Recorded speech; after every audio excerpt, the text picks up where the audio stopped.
Okay, everybody, welcome to our special two-part webinar tonight called Mastering Options Volatility. This is a two-part webinar series.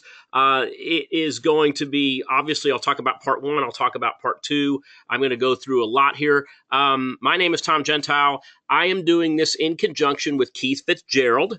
And many of you know Keith, seen him on TV. Keith will be joining us next week. We discussed it, and we thought, you know what?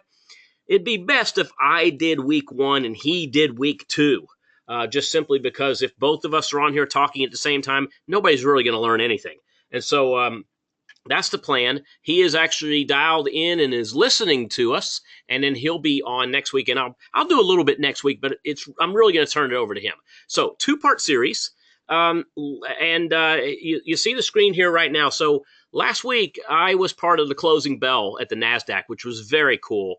Something that I've always wanted to do, and my family was part of it as well, and we had a great time. And they threw Tom's trading room up there on the big jumbotron there on the NASDAQ, which was just awesome. So that is a live shot. It's not photoshopped in at all. I thought I'd share that with all you guys. I think I threw an email out last weekend on this as well. All right, so enough of that. Let's talk about what we're going to cover tonight. So before I get started, if I could just turn your attention just quickly to this disclaimer, we are recording this, so you'll be able to read this word by word if you want. All right, it's up here for you. Let me just point out a couple of parts in here that I make everyone aware of at every single webinar that we do. Number one, first sentence, stock and options trading has large potential rewards, but also large potential risk. The other thing I want to mention is that we are back testers. We back test, that's what we call an RBT trader. Someone who is a rules-based trader always takes their rules and back tests them to try to find patterns in the market that are profitable. All right. And what I mean by that is that no matter how great it is in the past, there's no guarantee it's going to continue to go that way in the future. Me and everyone else associated with Tom's Trading Room, we are your educators. We're here to educate you tonight on what we do. All right, we're not your brokers. We're not your personal investment advisors. We don't give specific investment advice. You need a broker to trade with, and you must meet certain requirements. And everything we're going to talk about tonight is in U.S. dollars unless noted otherwise. All right, so this is a two-part webinar series. Today, we're going to discuss calls, puts, and spreads. Now, typically, I throw this into 3 weeks, but I just simply don't have the time. And I'm going to assume all of you in the room have a basic understanding of calls and puts, and maybe some of you have a basic understanding of spreads.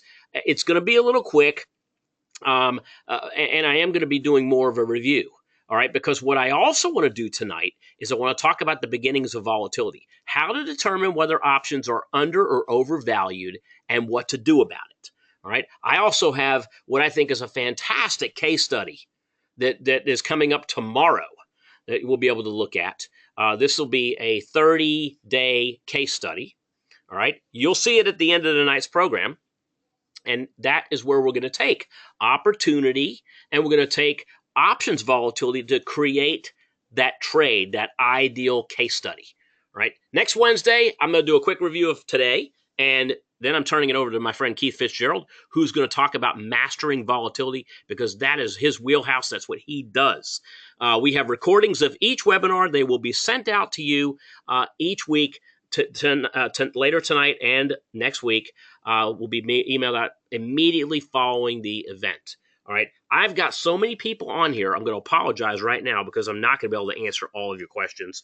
We'll take the more popular questions and make sure that we're asking them and answering them to really kind of continue to enhance your experience here for tonight's webinar. But I think it's going to be a great event, guys. So for those of you that don't know a whole lot about me, most of you in here do, so I'm going to keep this short and sweet. I've been doing this over half my life, all right? Stock, options, commodities, currencies. A lot of you know I co-founded Optionetics with my partner, George Fontenilles. And, it's funny, when I was out in Times Square and we were, looking at Jumbotron, my wife and I were there, and she was whispering in my ear. She says, boy, George is probably smiling down right now. And I got to imagine that he is. But we taught over 300,000 students how to trade options and use them as an alternative in the marketplace other than buying and holding stocks. I've done several books. A lot of them I did with George. My most recent book, which is called Trade Like a One Percenter. That's at my website, tomgentile.com. You can visit that and grab yourself a free download. I think I sent a free download to all of you in last weekend's email. So check your email because you don't have to go through the signing up and opting in. I put it out there directly. All you got to do is click on the link and it's yours. I've done CNBC, Bloomberg, Reuters, Fox Business News, and more. I don't do those anymore. I found that I didn't want to be one of 9 people on the box for 15 seconds of airtime. I host talk radio in Tampa, Florida on Tuesdays and Thursdays on AM 1380, and it's also available on the iHeart Radio Network. And of course, all of you should know me as the founder and editor of Tom's Trading Room and Tom'sOptionTools.com. So what are we going to do tonight? We're going to talk about options. And I'm going to do a little refresher with you. And then we're going to go into looking for cheap and expensive options. I'm going to show you 3 different ways you can look at options and learn to price them correctly, right? And I want to do that without all the mathematics. Because yes, there's probably 1 or 2% of us in the room that can recite the Black-Scholes option pricing model right off the top of our heads. But the 98% of the rest of us, let's just use the computer. Let's use the tool that we have in front of us to help us find these things without having to do quadratic equations, geometry, etc. So why we trade options, it's very simple. We do it for control. We want to control large amounts of stock for a low price. That's leverage. We also do it for protection in the event that the absolute opposite happens to what we have placed on the trade. And then there's also ways you can pay for protection by offsetting options or hedging one option against another. And those can be directional, and those can also be delta neutral. So there are 2 types of options that any of you in here that trade options, right off the bat, we have calls and puts. Call, if we're going to look at just the buy side only, which we will for tonight. Calls give you the right to buy. Puts give you the right to sell. You're not obligated when you are a buyer of calls and puts. Okay, this we all know. Up until expiration. Now, we'll get into expiration in just a moment. I'm going to actually dive into each little piece of an option, and I'm really only going to do 1 slide on each, all right, because I don't want this. We don't have time for a full-blown option course. I really want to get to the point that all of you are here for, which is volatility, and we will get there. But an example would be, let's taking a look at Apple. So Apple's kind of been in that move up and down, where it's gone from the 112 area down to the 90. It's back up above 105. In fact, I think it's pushing 108 as tonight. But as a new option trader, what if you had the right to buy Apple at $100 a share and you only had to pay $5 for that right? That's what an option is. Okay, so the questions that you should have as an option trader, as a new option trader, is, first of all, how many options can I buy at $100 a share? Well, that's called a contract size, all right? Can I buy Apple options at different prices other than 100? Yes, you can. That's your strike price. And then how much time do I have on my option? Well, that's called your expiration. So we're going to go through each of those very quickly here. First of all, contract size.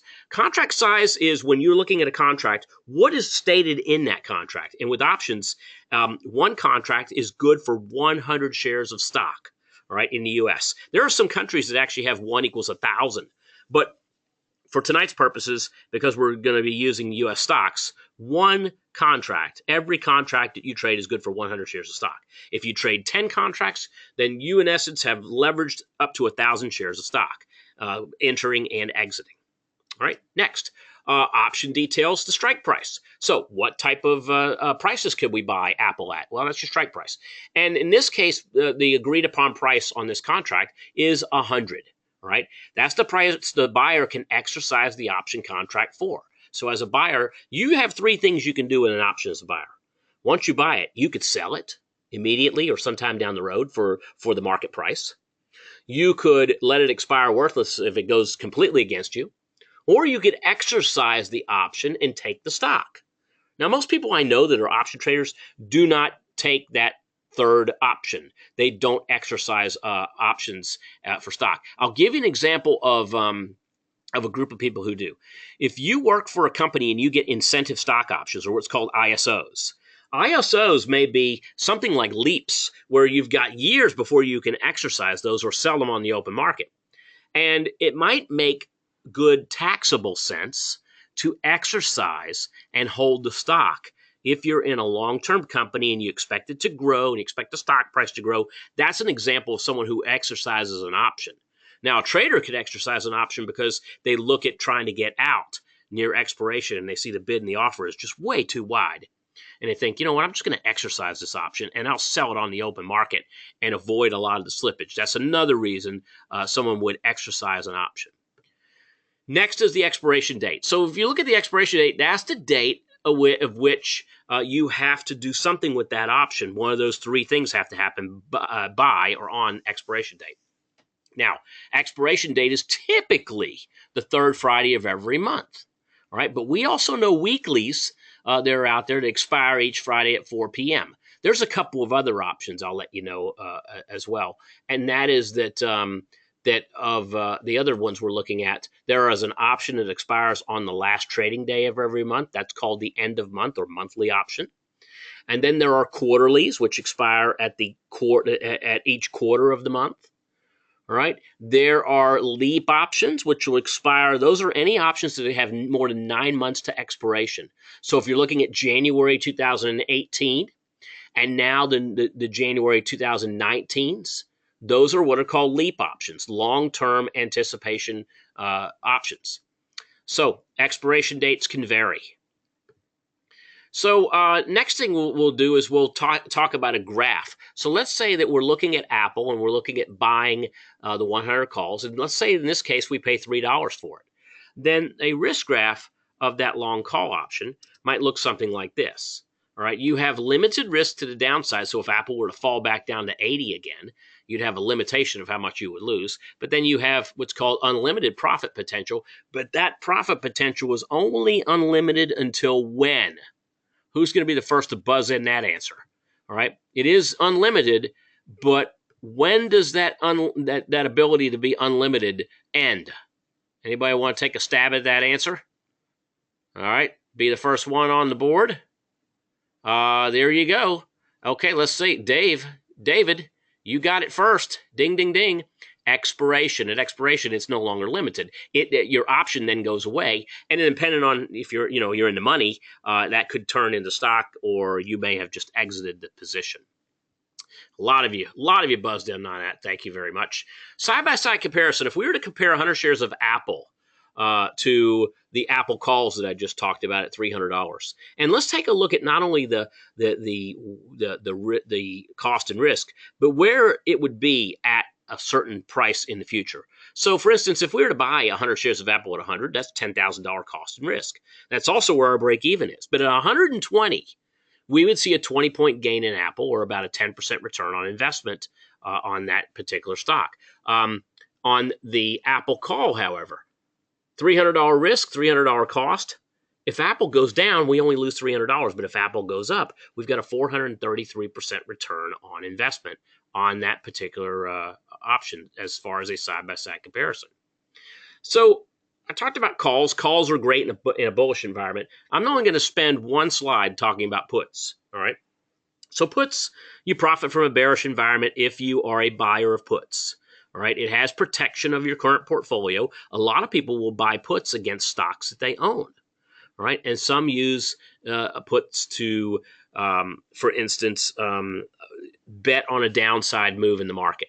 They have the same risk to reward ratios. They have the same expirations. They have the same situation strikes with calls, same everything. But this time, the only difference is put options. All right.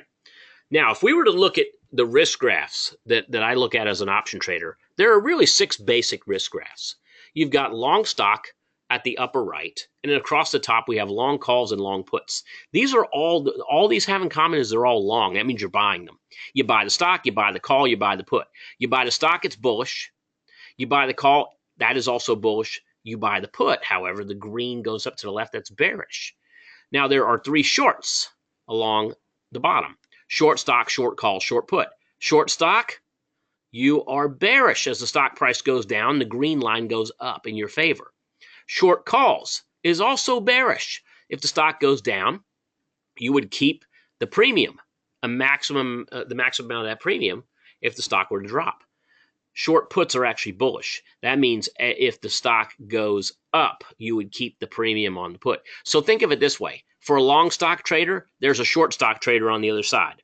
For a long call trader, for everyone that buys a call, there's a seller on the other side.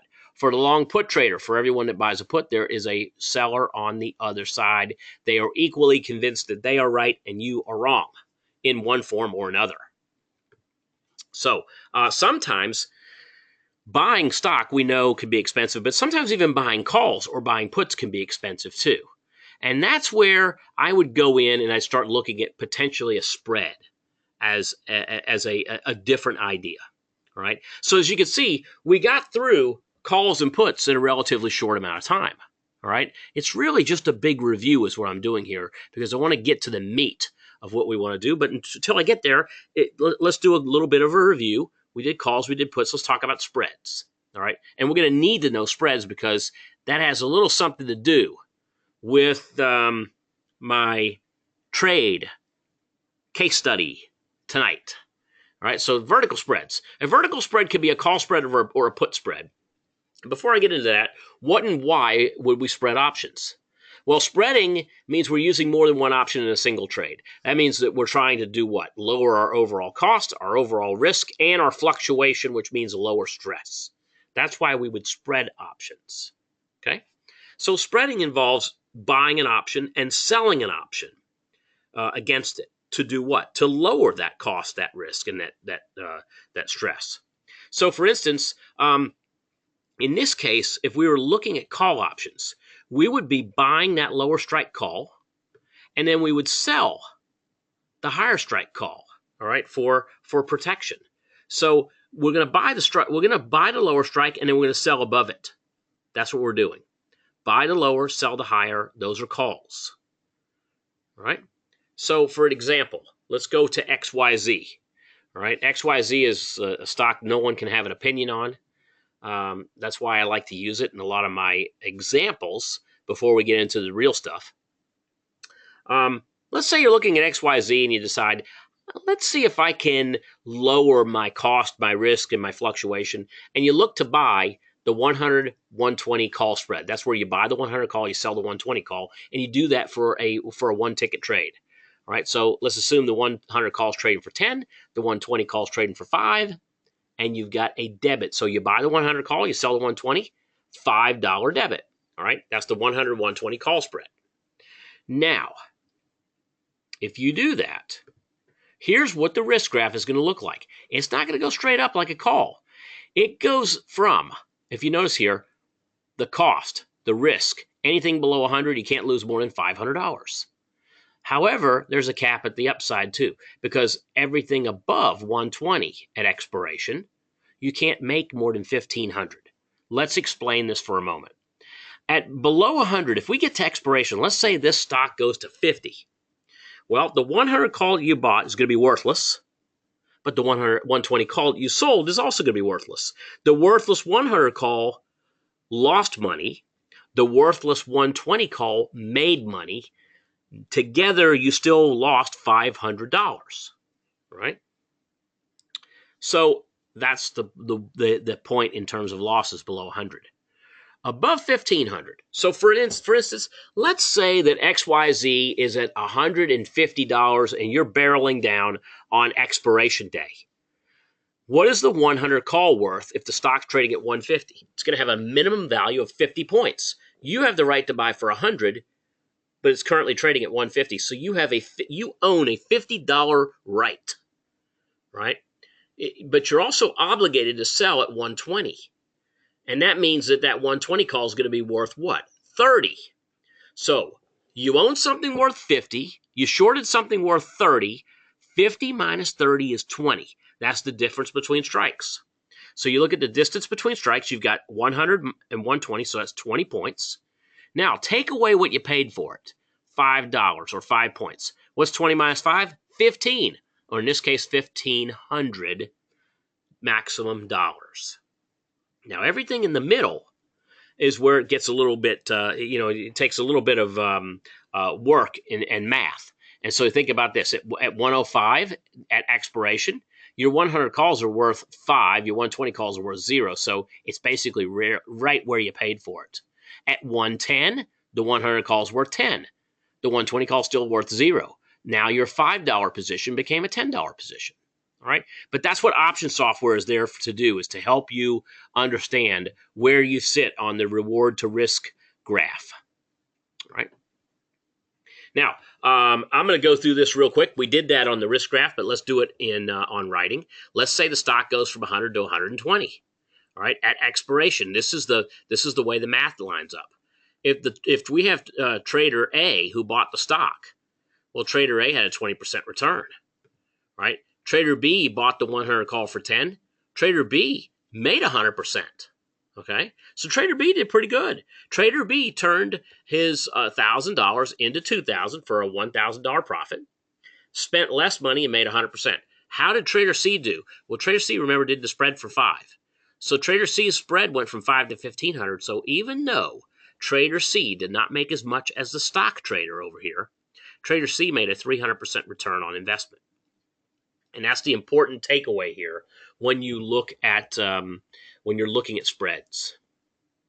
So that's spreads. Now, what if it goes the opposite way? Remember I talked about what happens at 50? No, well, this time let's look at A, B, and C on the downside. A loses $5,000 because their $10,000 stock position just got cut in half.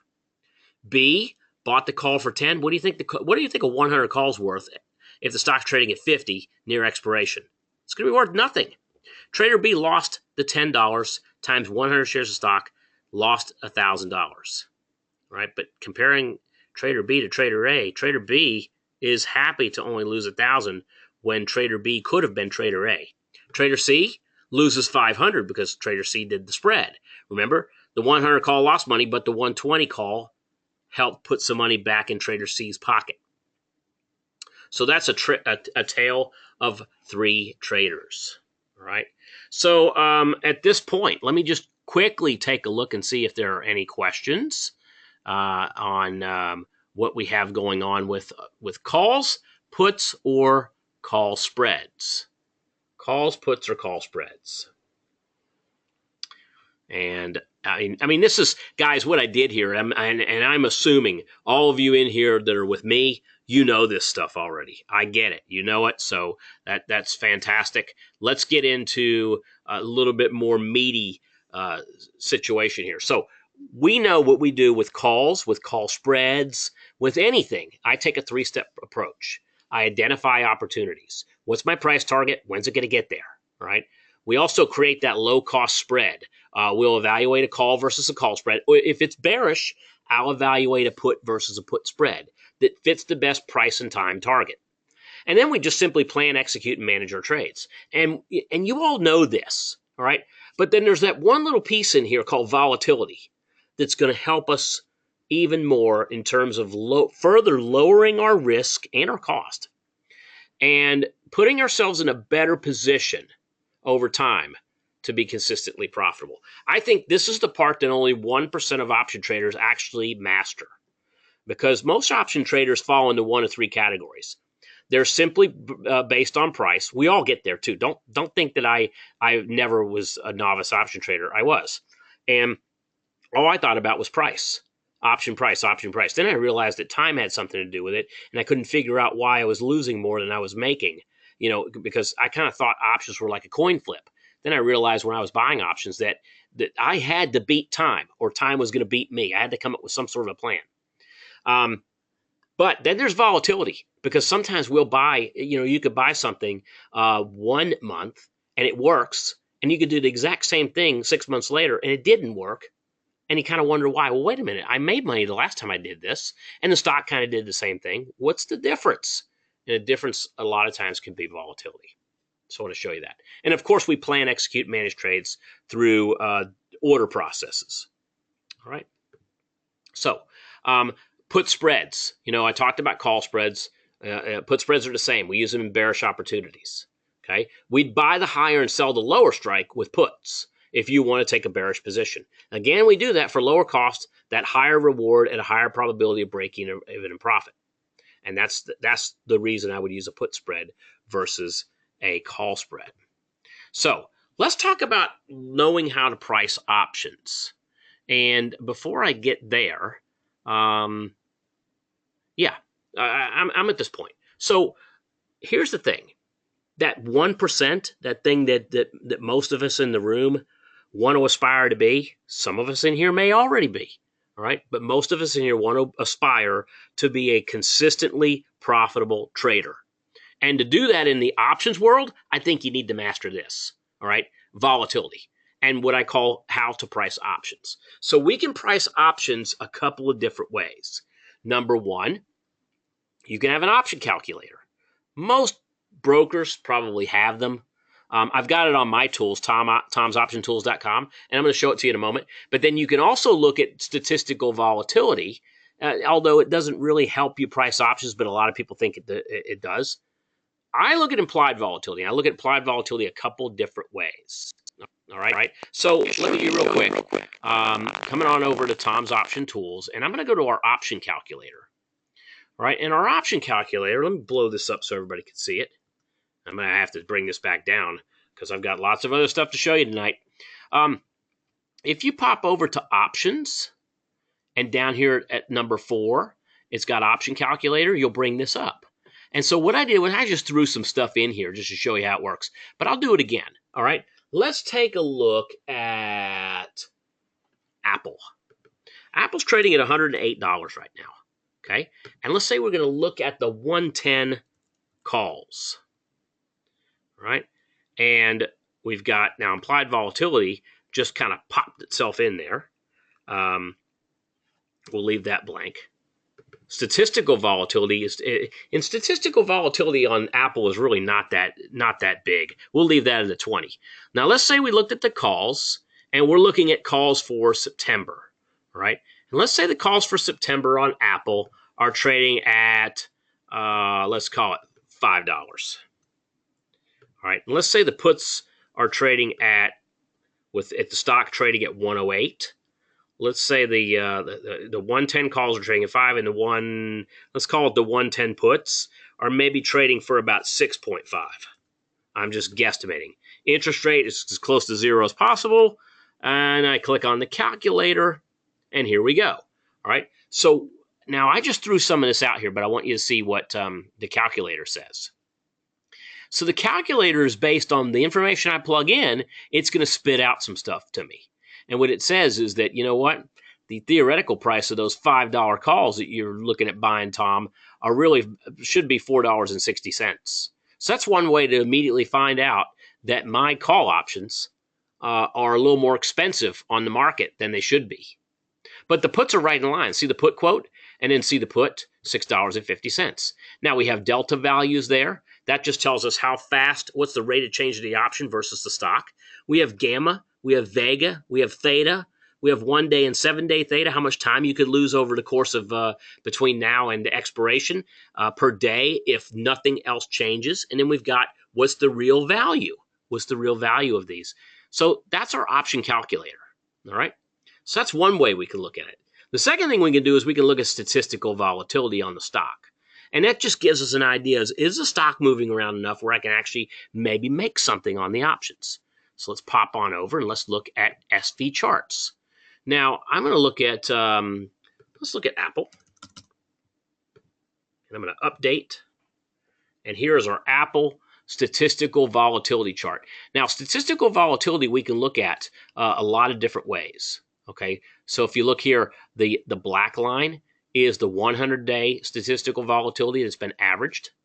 All right, then you've got red, which is the 6-day. The shorter that SV day is, the more crazy the line's going to be because it's based on day-to-day stock volatility.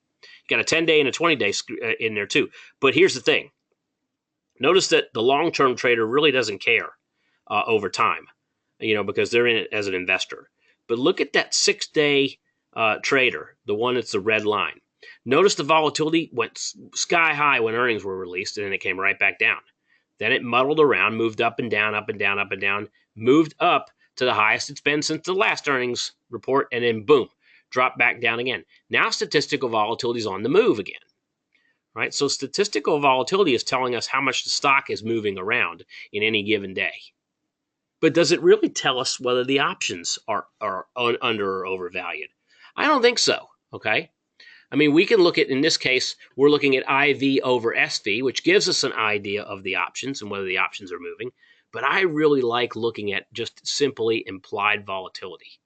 And implied volatility is, what are the options physically doing? So if I go back to my option, let's go over here. Let's go to an option. Let's do some option chains on Apple. So I'm going to go out here, put in AAPL, and I'm going to look at Apple.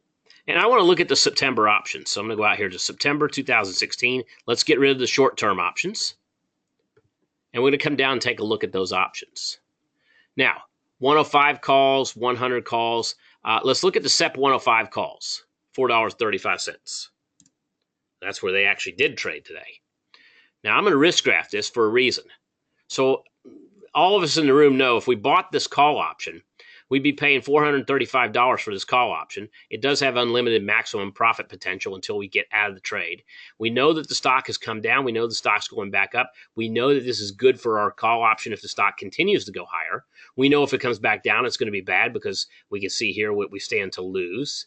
And that pop-up window says we can lose up to our maximum amount that we paid. All right, but down here is where the real fun is. This is a volatility chart.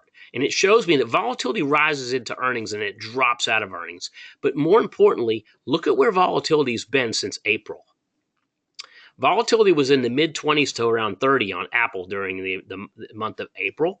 And it pops up and down during earnings. But look where it currently is right now. The short-term volatility is trading below 18. All right.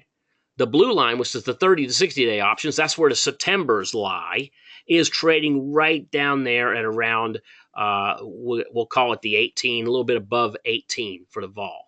So this is telling me that volatility, based on where it's been in the last 6 months, is cheap. These options are cheap in Apple. It's important to know because on the cheap side, I want to be a net buyer. You know when I want to sell options? When we're up here.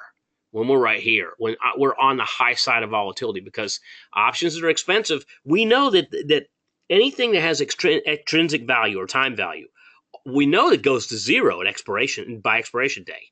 So would you rather take a credit of 2 that can go to zero or a credit of 5 that can go to zero? You'd probably rather take the credit of 5, all things being the same, because you have those extra points you could take on the way down. That's important to know. Right, so that's a way we can look at it is through the historical IV charts, and we have historical IV charts that go back as far as 2 years. All right, so that's one way of looking at it too, and so we've looked at the option calculator, which is really kind of an archaic way of determining whether your option is priced correctly or not. Statistical volatility and with implied volatility, and then of course implied volatility on its own, which I think implied charts are some of the best things you can look at when you're determining how to price options. And I just showed you a historical IV chart. I showed you IV-SV charts. All right, so what are historical charts? They show me historically what options trade for, all things being the same. If you had X amount of days to expiration, the 30 to 60-day options were higher a few months ago than they are now. It means they're cheap, okay? IV-SV charts just show us the implied volatility and the stock volatility and where stocks are moving from day to day. There's one more I want to show you, which is called IV skew charts. So if you're looking back at this chart and you're looking at Apple and you're saying, all right, this is interesting. So Tom, this tells me that the average implied volatility at the money is trading here, but which option is the cheapest option in the bunch? If I want to look at the September options in Apple, call options, this is what you do.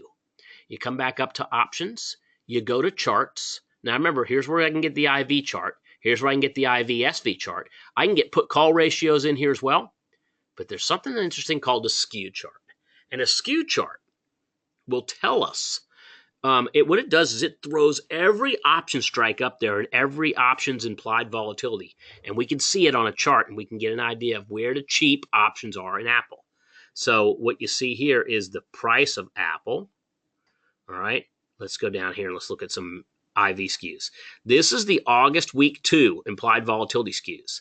So remember, the high diamonds are higher priced as far as volatility is concerned. The low diamonds are where you want to be.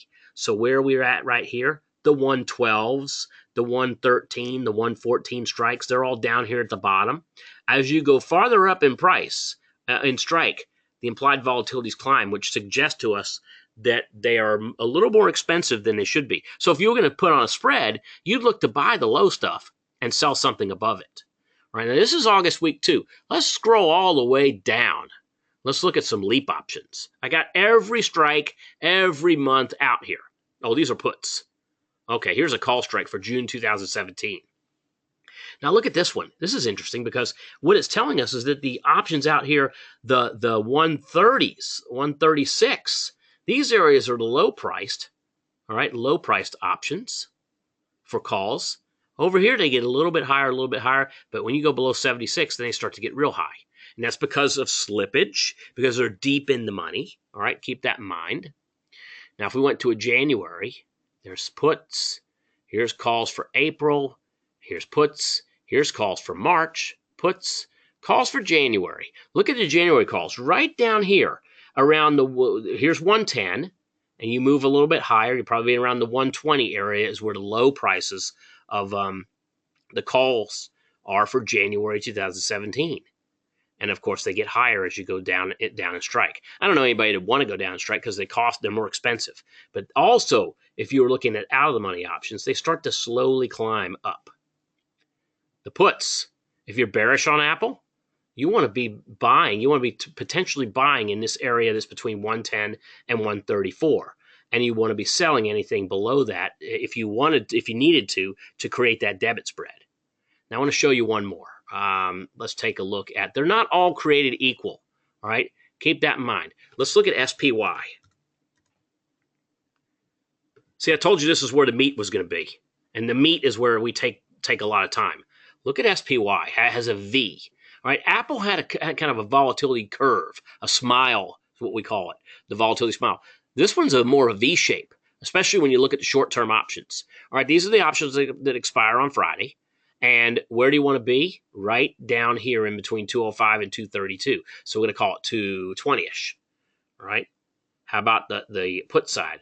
Look at this. The puts all just kind of go low. And then when you go below that area, that 215, 220 area, it starts to rocket up in terms of volatility skew. Volatility skew is like, you want to think like a stock trader. Buy low and sell high. You buy the low volatility and you sell the high volatility. Now, if you come out here, we can look at August week 3. You come on down and you see V, V, V. You see all the Vs, but they change a little bit, right? These are at around the 222 area. And we're talking about something that's expiring in September. But then you scroll down here a little bit more and you see, all right, they're out in the mid 220s. All right, when you get out into March 2017, how about all the way down at the bottom? So these are the December 2018s, and they just keep sliding all the way down, all the way up into the high 288, maybe 300 strike prices. All right, so what is the takeaway here? When we look at volatility, one of the best ways to look at it is with historical charts. But then if you want to look at the actual best IV numbers, you'd go to the skew charts, and you can find those on any stock that's optionable. We have it. Okay, not a lot of people have this stuff. We've got it. And so the next thing we want to look at is how can we rank these very quickly to find the cheapest and the most expensive options? Well, guess what? We can do that too. So we'll come on over. We'll look at something called an IV ranker. So I'm going to go all the way to the top. Actually, I already have one set up here. So this is the pre-computed ranking. And I just did this for today. So this is the historical stock rankings for the close of today. All right. And we've got, 10 years of this data. See how we started? We actually have data all the way back to 2006. We got 10 years of this stuff. But what we do is we can rank it, anywhere from, we have a couple of different things. We can rank it by statistical volatility. What stocks are exploding right now? So let's click on that.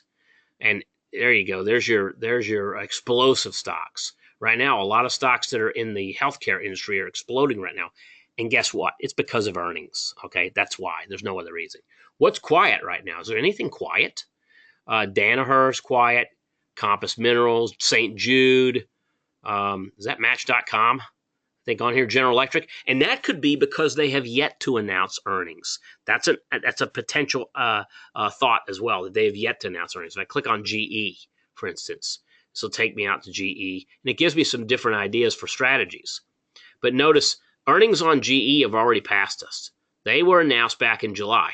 So now GE dropped, and now it's kind of leveled out a little bit. We had a little buy signal out here on Darknet, which was 6-7 days ago, and it's just really kind of slowly moving up, and that's what's going on. Is volatility has slowly been moving down, or maybe quickly been moving down. No, it's been slow. It's kind of you got your earnings, which happened. Remember, earnings happened over here. So if we were to come down, we could see earnings that happened, and it really didn't make a big impact on General Electric earnings.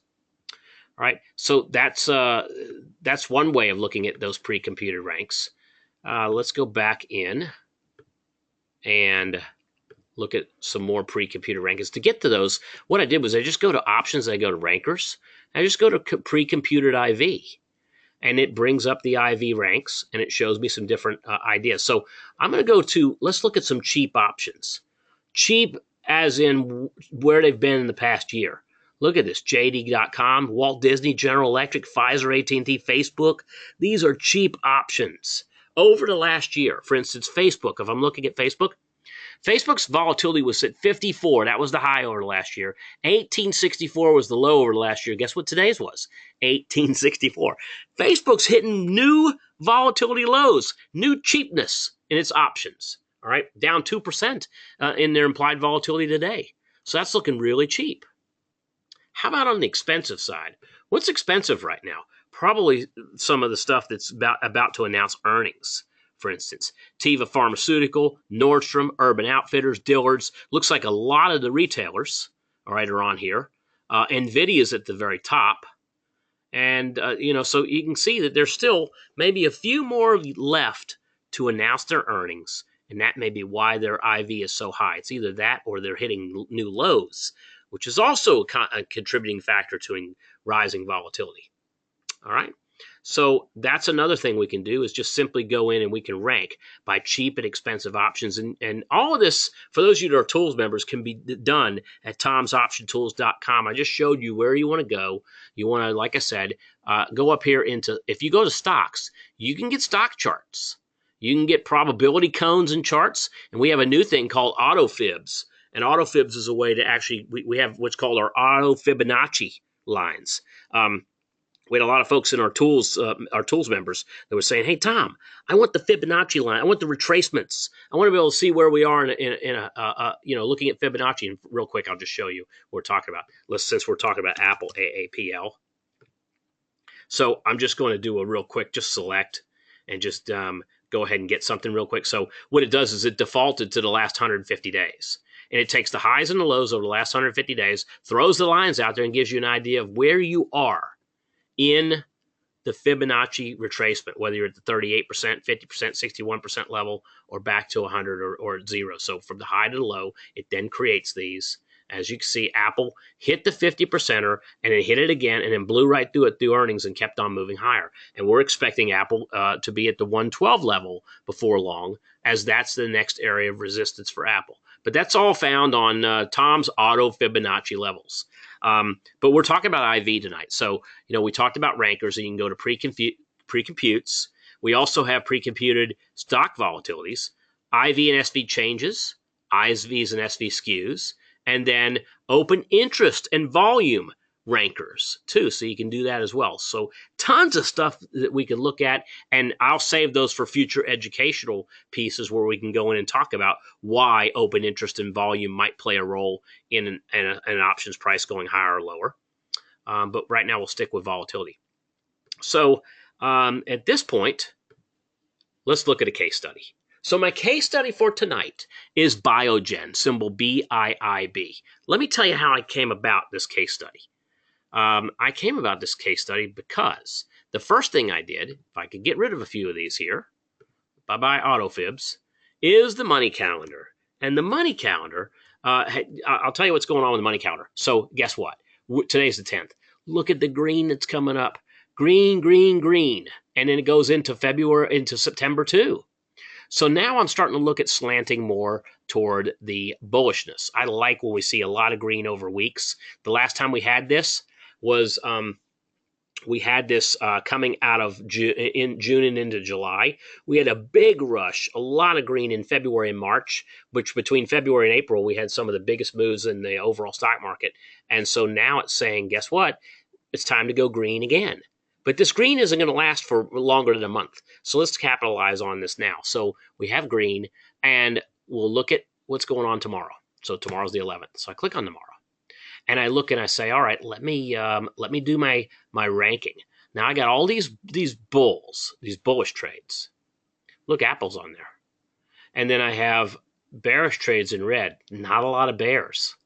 You know, when you see TLT, the bond market, bearish, that's actually good for the stock market. Now come back up here. Let's re-rank this by average profit per pattern. And you see Amazon at the top. And we talked about Amazon earlier today in one of our live webinars with the market open. But take a look at BIIB. So I'm going to click on BIIB. So I'm looking at BIIB and I see 26-day trade, $9.19 average profit. Click on BIIB and I see, all right, so here's the trade, starts tomorrow, goes all the way to September 15th. Guess what? That's expiration day in September. Perfect. $9.19 average trade. 9 of the last 10 years, this pattern's been profitable. The 1 year it wasn't, it dropped to $1.87. If I want to look at each year for drawdown, which is what I do, last year it was $13. Look what it did, though. It started over here at, we'll call it 307.5. This thing went down to 265, and then it turned around, it marched right back up and became profitable. The year before, 2014, we saw this straight up move down and then rose in the finish to be up a little bit. Right? Now that's what we like to see. Something that just kind of slowly moves right up. All right, that was 2013. And 12 and 11. Let's take a look at the year it lost money. The year it lost money was actually up, and then it slowly moved down. But this long-term pattern typically moves to the upside. That's the one thing I looked at. I'll tell you what else I looked at too. So if you go to stocks and you go to charts, you go just to stock charts, or you can look at any stock chart. All right, I want you to pull a stock chart up on BIIB. I'm going to show you the last 100 days. Last 100 days. What's going on? Well, here's what's going on. Had good earnings, pulled back, went up, dropped, came down, went back up. Good earnings, popped up. Then it hovered right here at the 290 level, which was a great place to be in if you were a short-term trader, because it popped up. Now it's come back down a little bit, but this was a new high. All right, this was a new high up here around 330. So trend's moving in the right direction if you like buying things that are going up. All right, it hasn't gone up the last couple of days, but that's okay.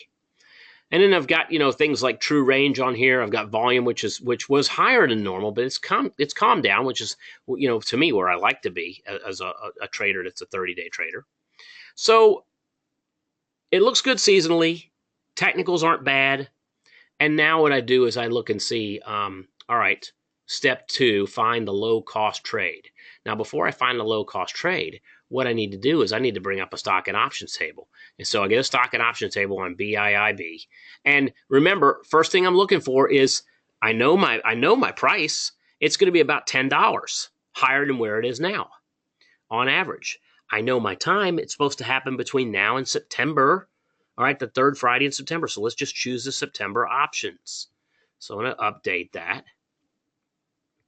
Then I look and see what I have available. Now, here's the stock trading at 308.87, so I'm really looking for it to go to, let's call it 320. All right, 320. But, the last couple of years, it's actually moved a lot more than that. We could pop it up to around 330. So if we looked at 330, let's call 330 our target. Boom. We sell one. Maybe we look at 325. Because you know what? We could go in and buy these options, but it cost us $5.45. We could buy the 320s. It's going to cost us nearly $8. But what if we bought the 320s and sold the 330s? What's that going to cost? It's not going to cost $8. It's going to cost less. It's going to cost $2.50. This is a 300% return, all right, using the September options, buying the 320s, selling the 330s, $2.50 or $250 to make a maximum of $750. Now, the big thing that I want to show you is volatility. Is it safe to buy a spread? You know, is volatility low or high? If volatility is low, we buy the spread. If volatility is high, we look at something that's in the money or we look at selling a spread. That brings me down to here. Where's volatility on this graph? This is high, this is low, and this is current. Now, forget about the 7-day options for a moment. Let's just look at the 30 to 60. The blue line, this is high over here around 43. This is low in the high 20s. This is where we are right now, 32. We are still closer to the low than we are to the high. That makes the 30 to 60-day options on the cheap side of volatility. So that tells me that this trade we have going on right here makes sense for a few reasons. Number one, it makes sense because Money Calendar has it going higher. All right, so that's an opportunity. That's the rules-based trading. And then it makes sense because, you know, I don't want to pay $7.95 for the calls when I could do the call spread for a third of that. Okay, that lowers my cost, that lowers my risk, that lowers my break even, lowers my stress level. So there we go.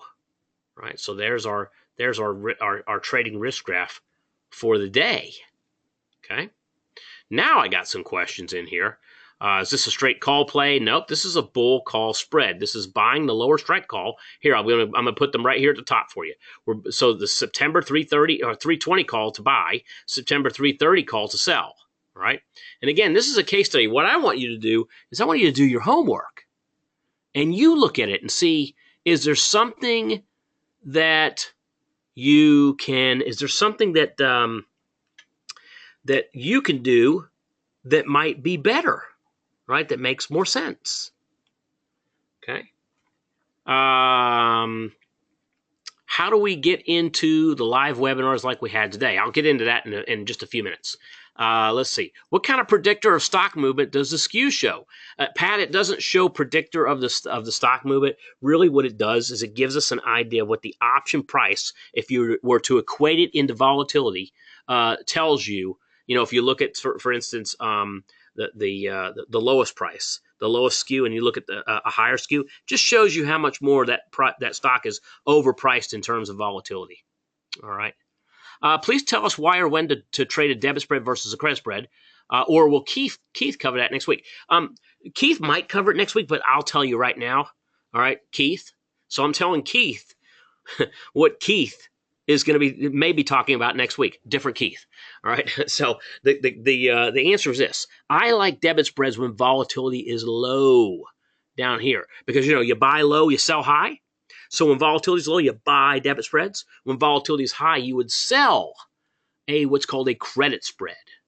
All right. Now what we're going to talk about tonight and next week is really on the buy side. Now Keith Fitzgerald might get into some sell side stuff with you, but I want you to think in terms of, you know, buy low, sell high. We know that has to do with stocks, but it also has to do with spreads. So if volatility is low, you buy debit spreads. If volatility is on the high side, we're going to look at selling credit spreads for the probability. All right. When do you use a stop? Well, a stop can be used several different areas. Let me mention this. Stops could be, let's go back up here and take a look. So where would you put your stop if we were looking at something like Biogen? All right. Short-term traders might put it right here at 300. So if it goes below 300, that's a great place to stop out, because perhaps now it's gone below this big wide candle that you see here. And now all of a sudden the trend may have reversed course and you want to preserve capital. That's a great place to put a stop. But also keep in mind that your option spread is also the stop. You know, the whole reason to risk $2.50 or $250 is so you're not risking what? $300 a share, $30,000 for the same position between 320 and 330, $32,000. No, thank you. I'll do 250. Thank you very much for the same thing. So A lot of times the option is the stop. All right. Tons and tons of questions, and thank you guys. What if BIIB goes to 340? Well, here's the thing. This is the brilliant thing about when you've got a software program and you're able to look at your whatever you spread or whatever option trade you put in. So look, I want you to follow along with me, Bob, and everyone else that's watching this. Down here at the bottom, I've got loss on this side. I've got profit on this side. This is my risk graph on this trade. All right. If you notice here, you've got the stock prices going up. See where it says 346 and it says 333? 340 is right in here somewhere. So 340, if I move over and I look, this is 339.17. So let's say that you put the trade on and tomorrow it goes to 340. Tomorrow. All right. Well, at 340, you could expect to see I'm moving my stock, my price line. It says profit 344 and it says stock price 339.17. If the stock goes up to 339.17, this option graph is telling us we should have a theoretical profit of what? $347, right? If it happens in a couple of weeks, let's say it happens in a couple of weeks, your options are going to mature in value. So now all of a sudden, you've got close to $500 in profit. And if it happens on expiration day and you're above 330, you've got the full $750 of profit. By the way, let's say you fall asleep and you wake up, it's expiration day, and you forgot to get out of this trade and it's at 340. What's going to happen? The 330s will automatically get assigned, so now you have long stock at 330, but you're going to get, exercised. You'll get assigned at 340. So that's short stock. So you know what you have when you have long stock at 330 and you have short stock at 340? You have a 10-point profit. That's what you have. You don't have long or short stock. You're out and you just got a 10-point profit less what you paid for the spread. All right. And I could just keep going on and going on and going on. And again, how do we get your charts? That's what I have on here. Do you have any other videos on volatility and price? Yes, I do. I've got short videos. All right. So I've got short 5-minute plus videos on all this stuff. But I want you to walk away with something tonight. I'd like you to take a look at this Biogen case study. All right. And I'd like you to see if you could come up with something better. I'm not saying you can, but absolutely come up with something that might meet your risk to reward ratio. And you can do that by taking, if you're not a tools member, take a free trial. Take a test drive. In fact, right now we've got special pricing going on, but we have a test drive, 7 days. The first 7 days are on me, regardless of whether you do the $79 a month option trader. We have a contrarian trader, which has something, a darknet signal piece built into it. In fact, I saw a interesting looking signal that popped up in Starbucks at the end of the day today. That looked like a buy signal with our contrarian trader. Complete Trader includes the money calendar software, and every one of these on the way up includes the first one plus more. And then our professional series trader. Our professional series trader allows you to go in and trade and do it at which includes our free daily webinars. So let me just pop on over here, and then I'll finish up for tonight. So to get there, what you do is you surf on over here to tomsoptiontools.com. There's my wife and I at the NASDAQ, and now we're gone. So come on over to tomsoptiontools.com, and then click over here once you go into it's www.tomsoptiontools.com. In fact, you know what? Let's just put that in the Jay, can you put that in the chat box and send that out to everybody, please? That's http://www.tomsoptiontools.com. I put it out there. So there it is. If you click on that, you'll come to this page. And then there's a free trial. If you sign up for the free trial, you also receive special pricing. And it also comes with my weekly market alert publication, all right, which really shows you how we use the tools. But again, it tells you a little bit more about what each program is. But this first 7 days are on me. You don't get charged anything. After that, if you want it, you can get locked in at our best possible price. But I want you to take a look at it and go to the options and pull up BIIB and start surfing around and checking it out. By the way, I'll send you a video every single day of the week teaching you a different piece of how to use the tools if you sign up with us tonight. So that is it. Next week, I have Keith Fitzgerald coming in, And what Keith is going to do is he is going to talk about volatility. He's going to talk about Keltner channels. He actually uses a couple of different technical indicators. He's going to show you what those are. All right, Keltner channels, etc. And he's going to talk about how to be a volatility master. All right, so that is his plan for next week. Keep an eye on BIIB. And we'll look at it again next week, guys. We'll do it. We'll look at it as our review. So hope to see you next week. Same time, same link. I will send out two things to you. Number one, I'll send you out this recording. Number two, I'll send you out a reminder. You use the exact same link. You don't have to re-register for the webinar. Use the same link. You can get back in again next Wednesday, 8 o'clock. You definitely don't want to miss it. Thanks a lot. Have a great evening, guys. And I will see you again here next week. Good night, everyone.